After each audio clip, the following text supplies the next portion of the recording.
तो welcome back students. जैसे कि हम इंडियन कॉन्ट्रैक्ट एक्ट 1872 के बारे में क्लासेस पढ़ रहे थे।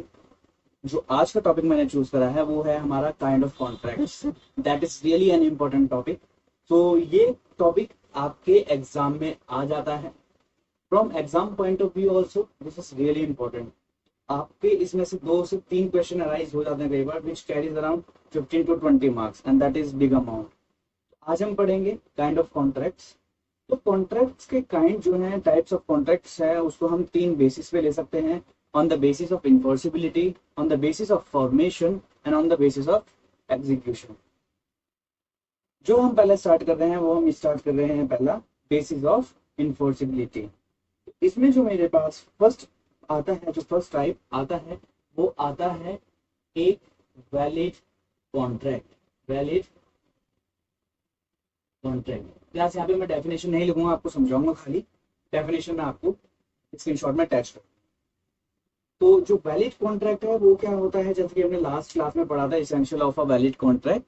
तो वैलिड कॉन्ट्रैक्ट में जहाँ पे उसके सारे वो इसेंशियल्स हैं वो कंप्लीट हो रहे हैं, हर टर्म एंड कंडीशन फुलफिल हो रही है, एक अग्रीमेंट जो कि इन्फोर्सिबल बाय लॉ है, वो हमारा क्या हो जाएगा, एक वैलिड कॉन्ट्रैक्ट। दूसरा पॉइंट जो हमारे पास आता है यहाँ पे, एक आता है वॉइडेबल कॉन्ट्रैक्ट। वॉइडेबल कॉन्ट्रैक्ट,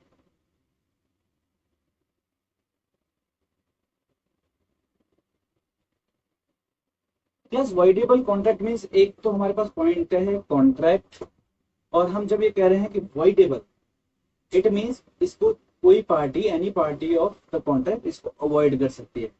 मान लीजिए सब कुछ ठीक है and I am asking somebody to do something which is legally, which is legal. यहाँ पे लीगल है, सब कुछ कंसिडरेशन भी ठीक है, सब कुछ लीगल है, ऑब्जेक्ट भी लीगल है। बट मान लीजिए फॉर एग्जाम्पल उस पर्सन को, जो थर्ड पार्टी है, उसकी कंसेंट मैंने थ्रेट करके लिए, तो क्या उसकी कंसेंट फ्री कंसेंट है? नहीं। तो यहाँ पे क्या हुआ, कंसेंट फ्री ना होने के चक्कर में उसका एक एलिमेंट पूरा नहीं हुआ।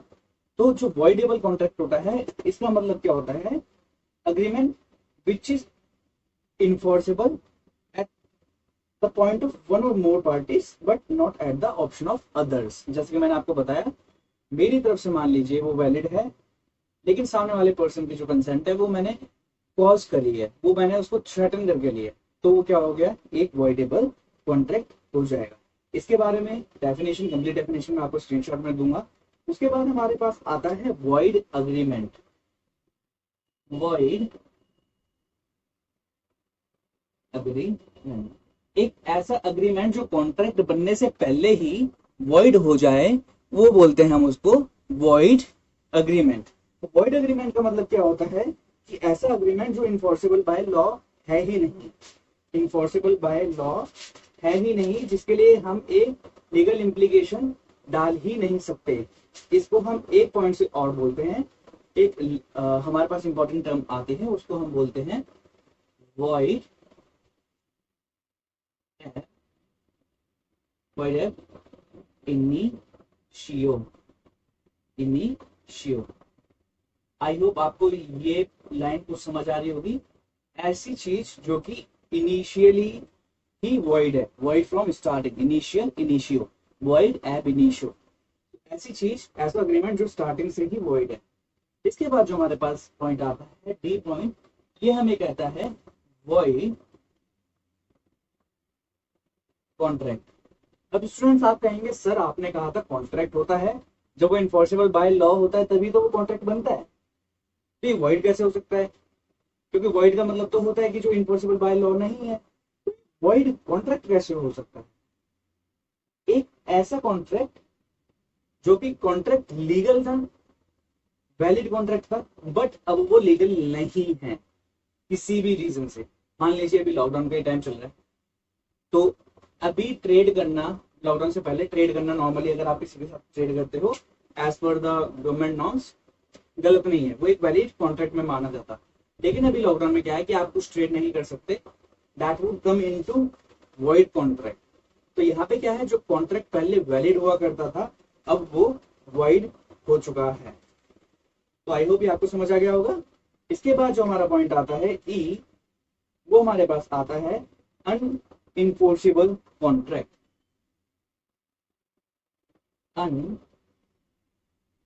अनइनफोर्सेबल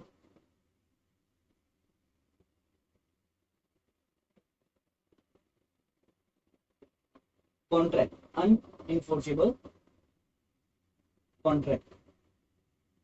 अनइनफोर्सेबल कॉन्ट्रैक्ट जो हमारा है ये है कि वैलिड है कॉन्ट्रैक्ट हमारा, the contract is valid in itself, but किसी रीजन से जब हम कोर्ट में जाते हैं, कोर्ट ऑफ लॉ में उसको रजिस्टर कराने जाते हैं, किसी टेक्निकल डिफेक्ट की वजह से, किसी टेक्निकल डिफेक्ट के अब्सेंस की वजह से वो वैलिड नहीं हो पाता। मान लीजिए जो हमारी स्टाम्प ड्यूटी लगती है, स्टाम्प टिकट लगती है, वो अवेलेबल नहीं थी उस अग्रीमेंट पे, उस रिटर्न कॉन्ट्रैक्ट पे, तो वो वैलिड होते हुए भी अनइनफोर्सेबल हो जाएगा, क्योंकि जो हमारे पास रिक्वायरमेंट है वो भी फुलफिल नहीं हो पाएगी, जो कि बहुत छोटी रिक्वायरमेंट है, लाइक कुछ पेपर वर्क में गड़बड़ है या राइटिंग में कुछ गड़बड़ है, तो वो किसमें आएगा, अनइनफोर्सेबल कॉन्ट्रैक्ट। इसके बाद आता है हमारा इलीगल कॉन्ट्रैक्ट, लास्ट पॉइंट है हमारा इलीगल कॉन्ट्रैक्ट।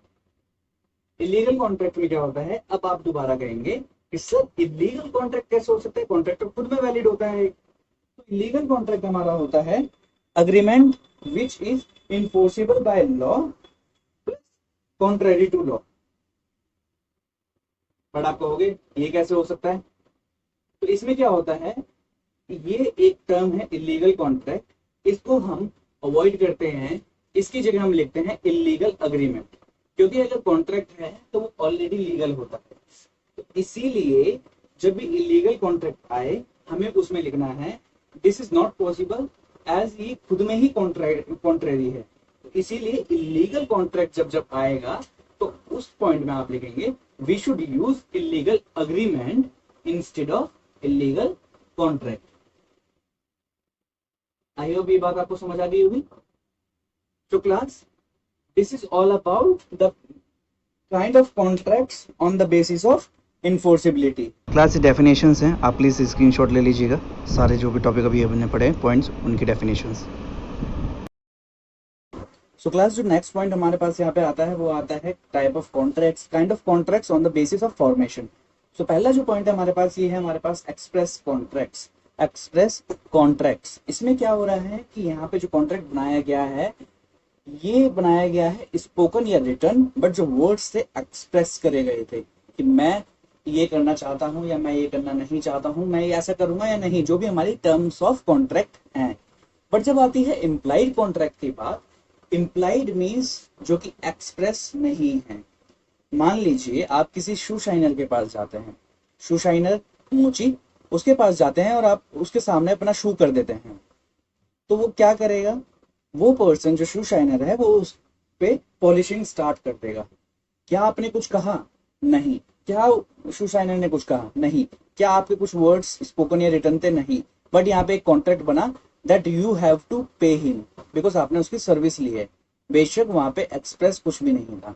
तो ये क्या हमारा होता है, this is called implied contract, implied contract. अब एक केस होता है कि यहाँ पे क्या होता है कि कॉन्ट्रैक्ट होते हैं जो कि मिक्स्ड कैरेक्टर के होते हैं, कि यहाँ पे एक्सप्रेस है कॉन्ट्रैक्ट कुछ जगह पे और कुछ जगह पे इम्प्लाइड है। मान लीजिए ए है, वो ऑफर करता है बी को कि मैं अपनी बाइक बेचना चाहता हूं तुम्हें 10,000 रुपए की, एंड वो अपनी बाइक बिना कुछ बोले बी को भेज देता है।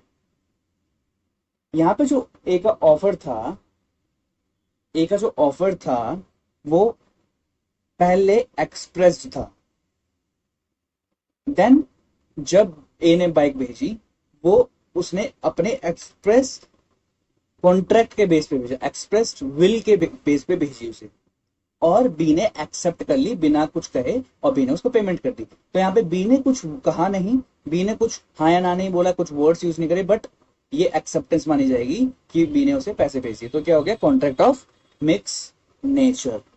नेक्स्ट हम पढ़ने वाले हैं kind of contract on the basis of execution.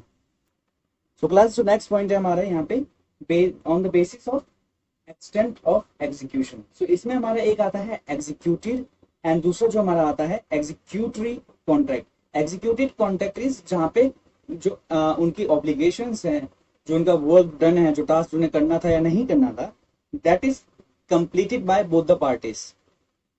सो वो कंप्लीट हो चुका है। सेकेंड थिंग, अगर एग्जीक्यूटरी आता है तो एग्जीक्यूटरी में होता है कि किसी भी पार्टी की तरफ से उसकी ऑब्लिगेशंस अभी फुलफिल नहीं हुई है, अभी उसकी जो कंसिडरेशन थी या उसका टास्क था जो उसे कंप्लीट करना था या नहीं करना था वो कंप्लीट नहीं हुआ है। या फिर both the parties obligations are pending, जहां पे ऑब्लिगेशन इधर फ्रॉम वन साइड और बोथ द साइड्स और एवरी साइड पेंडिंग है, वो एग्जीक्यूटरी में आएगा, जो अभी एग्जीक्यूट होना है, एग्जीक्यूटेड जहां पे हो चुका है। तो क्लास यहाँ पे एक एक्स्ट्रा पॉइंट क्रिएट होता है, कई बार क्वेश्चन में आ जाता है, this is something which is additional, basis of obligation. This is on the basis of obligation. So ये बेस ऑफ ऑब्लिगेशन लिखा है यहाँ पे। सो फर्स्ट इसमें आता है यूनिलेटरल, जिसमें होता है obligations on the part of only one party. Bilateral आता है जहां पे ऑब्लिगेशन बोथ द पार्टीज के पार्ट पे होती है। मल्टीलेटरल आता है जहां पे obligations are on the part of all the parties. ये वो केस है मल्टीलेटरल का जहां पे एक से ज्यादा पार्टीज होती हैं।